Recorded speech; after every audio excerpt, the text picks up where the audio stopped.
Baja. No, that's really what this is. Let's talk about this Baja. Let's get started.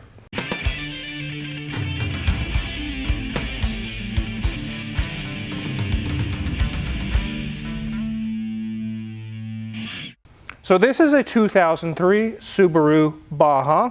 Is it a car, a truck, an SUV? Maybe it's all of them combined.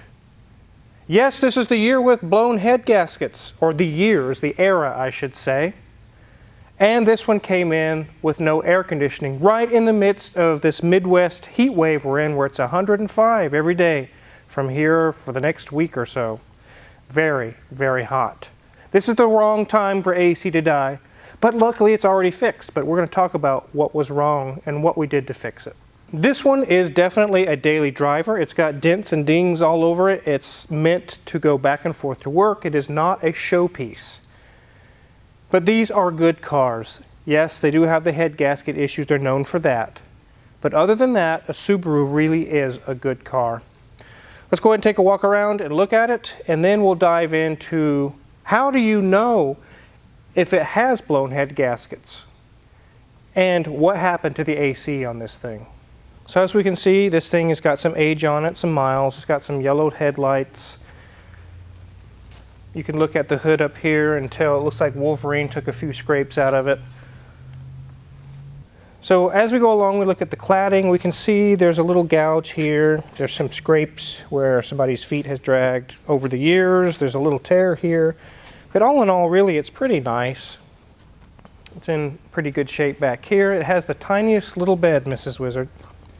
You could fit a washer, dryer, dishwasher, maybe in here? It looks like there's a pass-through there. You can open that and get more room for a few long boards or something, or a TV. Nice. That's kind of the idea that the Avalanche stole from them. Yeah, I actually think this is kind of cool. As you can see on the back, it denotes it is as a Baja. All-wheel drive, just like Subarus are. You can see a few little bumper dents there, some fender benders, I guess you call them. And as we go to this side, you can see there's some yellowing going on along this little trim piece along the cladding. Here's our fuel door.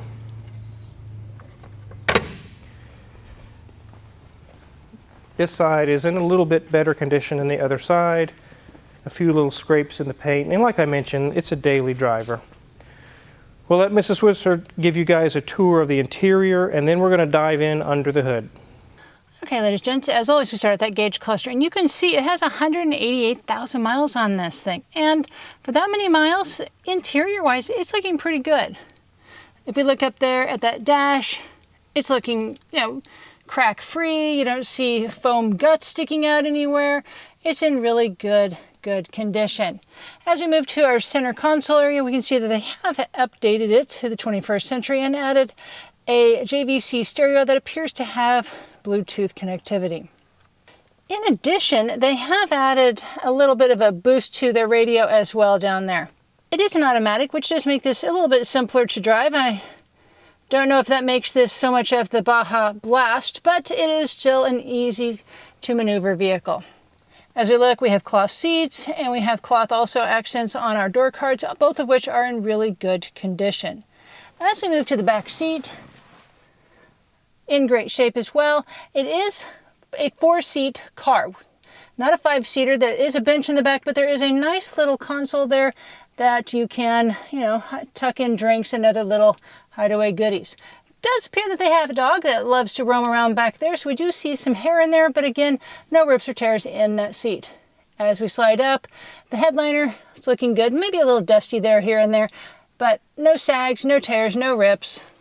So as the wizard said a second ago that there is a pass-through, and there indeed is. He will demonstrate for us. Put down the back seat.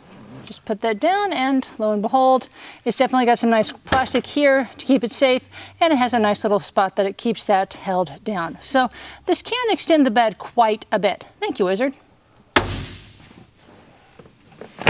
Before we get back in the car to wrap things up, you'll notice that at the door here, there is no wrap around this window. There is no column piece right here, which is always kind of an interesting thing when you're getting in and out of a car when the window's down. But as we end up here at our steering wheel, Of course, you know, simple controls, got some hideaway back here behind for our cruise control. And as I feel, I'm lifting the steering wheel. No other controls on the steering wheel other than our cruise control right there. So enough of this interior talk. Let's go back and see what's going on with this engine. So here's our 2.5 liter opposed 4-cylinder, and you can see it has a Reman AC compressor on there. That ended up being the issue with the air conditioner. It actually was just a minor issue with a minor leak, and electrically the AC compressor was failing. There was nothing catastrophic going on inside the compressor. It was a little low on refrigerant because of the leak with the compressor. I do have the old one out, and I'll show you some of the testing methods that we use to figure it out. So here we have a power probe. You can actually find this on our Amazon affiliates link in the description below. This is used for testing electrical issues. You can give power or give ground, and it really makes short work of electrical diagnosis. But one thing we did is when the engine was cold, we could apply power to this clutch on the compressor, and it would work just fine. But as the engine warmed up, the body of the compressor got to normal engine operating temperature. It caused the windings to separate inside, and then we would put power to the compressor and nothing would happen. It would be like this. It was dead. I'll talk about that a little bit more on the compressor, but let me show you some information on the head gaskets. This one does not have blown head gaskets, but if you're looking to buy one, how do you know? So let's take a look real quick. So this is an opposed 4-cylinder, and the question is, where are the head gaskets? They're actually, you can see right there, you can see I'm touching it there. It looks like a piece of paper sticking up. So this has 2 cylinders on this side, and there's 2 cylinders on the driver's side, and there's 1 head gasket for each side. If they blow, they let coolant into the engine, or vice versa, oil into the cooling system. One thing I would definitely check is start with the coolant reservoir, and I'll show you guys that. Open this up and take a peek inside with a flashlight, and if it's black and sludgy and smells like engine oil, you very likely have a blown head gasket. Also, there can be a product called Bar's leak or a radiator stop leak that they'll pour into here, and it'll be like glitter. It'll be silver, a glitter type substance all in there. You know someone's trying to hide something on you. Right here at this coolant reservoir, a lot can be told about the condition of the cooling system and if it has blown head gaskets. The inside of this one's nice and clean. It's nice and white. The white plastic is still white. There's nothing going on with that. Another thing you can do is take the radiator cap off. Don't do this when it's hot because you'll get blasted in the face with boiling hot antifreeze, and I don't want that to happen, so please don't do that. But if you see glitter all inside of here, that's where they've tried to pour some sort of stop leak. Also, it can be gunky and oily and gray and black, all kinds of ugly colors going on there. Definitely want to check in there as well. I'm going to leave this off because I'm going to show another trick that I do once it arrives to the shop. So those are things you can do if you're at a car dealership or a lot or looking at a private owner's car to buy. You can check those 2 items. It's a real quick check and it gives a lot of information really fast. If it were here in the shop, I would verify the presence or not the presence of combustion gases in the cooling system. They should not be in the cooling system. If they are, that means that there's a blown head gasket, a cracked block, or something going on. And the way you check that, this is a cooling system tester. You take the lid off and you pour in this blue fluid. It's blue.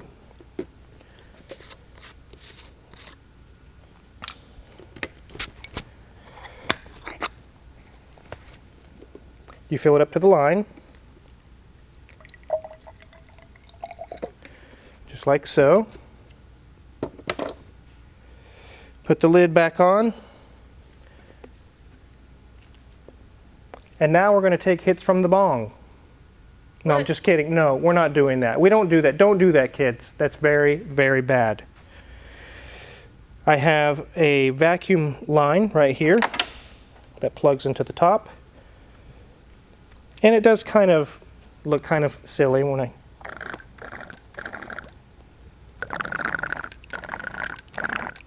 It kind of looks that way. It's kind of weird. You can hook this to the vacuum port on your engine and let it do the pulling of gases for you, but I like to do it by my mouth. And you'll set it with the engine running, not hot. You don't want it to blow coolant all up in here. You may need to drain a little antifreeze out because you don't want to suck antifreeze into here. But you'll set it on top of here while the engine's running, and you'll slowly pull bubbles out. If there is combustion gases present, this will turn from an icy blue color to green, like antifreeze green, bright green. If it turns green, there's no more questions to ask. You know for sure, 100%, you have a breach in the cooling system, whether it be a blown head gasket or a cracked block or something, but you definitely, it's time to take the heads off. You can use this to know 100% yes or no if it's time to take the heads off. So that is how you tell in a shop if it has a blown head gasket. And also those few little tricks I just showed you with the coolant reservoir and also with the radiator cap, if there's something going on with the cooling system. Okay, Car Richard, so if I suspect my... What are you doing? This is not your milk and a straw. You Oh, can't blow okay, bubbles. sorry.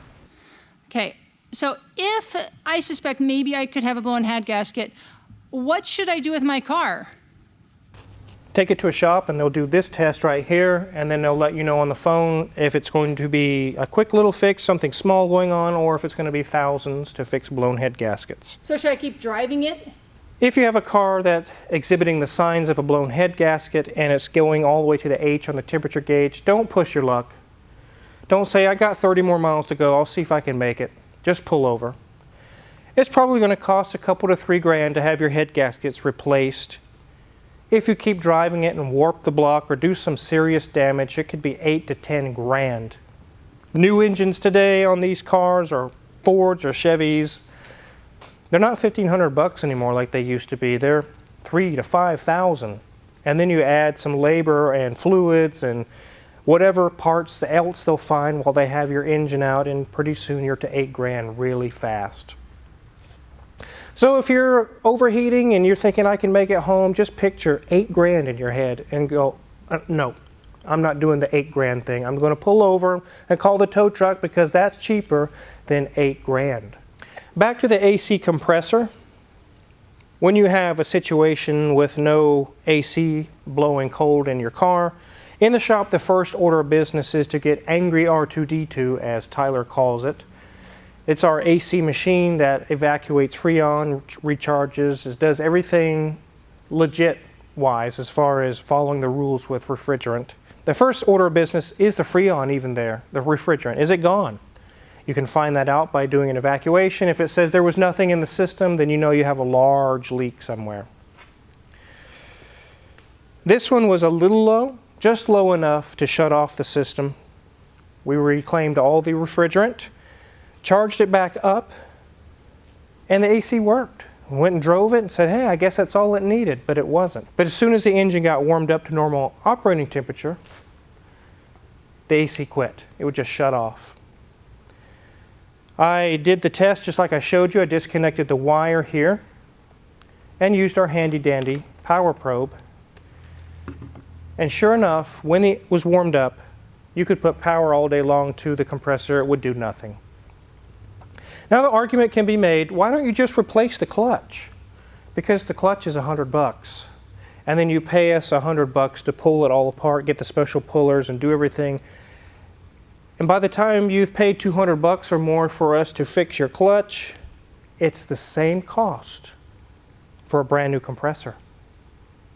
And this one was leaking. There is stains or UV dye around the outside of the body, which it was time for a compressor anyways, but even if it wasn't leaking, it's still just as cost effective to take the compressor off and put a new one on. Now, if you're at home doing it your own work, doing it yourself, you can save money by just replacing the clutch. But you cannot save money in a shop environment paying my guys by the hour to just do the clutch. That doesn't make sense. Just as I've said in the past, all AC systems will leak their Freon by the time they reach the end of their life. Let me underline that. All air conditioning systems will lose all of their refrigerant by the time the vehicle reaches the end of its life. You say it's sealed, it shouldn't leak. I don't care, it's going to. Refrigerant molecules are so tiny, they can escape through even the best sealed surfaces. It can take 4 years for a system to leak out. You're not going to find that leak, it's so tiny. So what we do is we recharge, get people back on the road. No one wants to pay the diagnosis to sit here and watch your AC system for 14 hours and look for leaks. No one's going to pay for that. If you have bigger problems, you can watch some of the other videos. Type in the YouTube search, type in Car Wizard AC. There's several videos that I've done about air conditioning woes.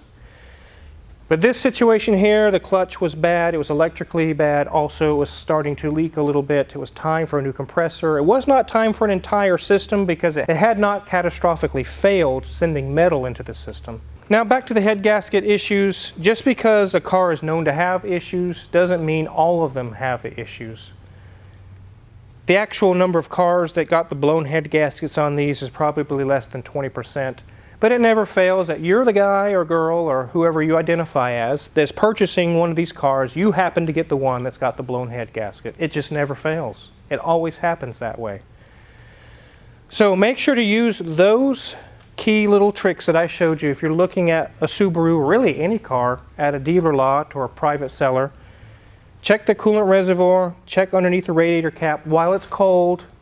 We've all seen the YouTube shorts or the Facebook little quick videos where someone opens a radiator cap and gets blasted in the face with hot. It's painful, guys. It's dangerous. Don't test drive it and then check. Check it first. Check the oil level, check the coolant reservoir, check underneath the radiator cap. So I have this as an emergency. I have customers who have a car that's not so nice and they say, is there anything you can do just to get me by 6 more months until I can get another car? I don't even care about this engine. I'm going to scrap it to the junkyard. That's where this stuff comes in. And I suppose if it's a car you just need, like I said, to get by, you can pour this stuff in there. But it will seal up small cracks and things.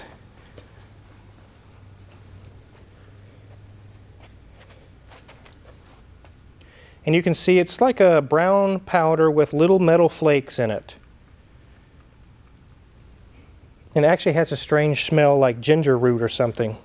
If you open the radiator cap or the reservoir and you see the sparkling substance all over, don't buy that car. Something's wrong. They're hiding something. And go ahead and road test it after you verify there's no weird things going on in the cooling system. When you get back from your test, it's time to check underneath the car, look for any oil leaks, coolant leaks, or anything leaking out. So hopefully that helps you guys with the head gasket possibility having an issue of your car. Also, what happened to the air conditioning on the system was just a compressor and it was a simple test, and we found out now it actually has ice cold air and it doesn't quit when the engine warms up. So the customer's going to be very happy with that. Again, if you're curious what kind of tools we use in the shop, just like this power probe, check my Amazon affiliates link in the description below. We get a small cut and we really appreciate it. And make sure to hit the subscribe button because next week there's more cars coming in. Thanks for watching.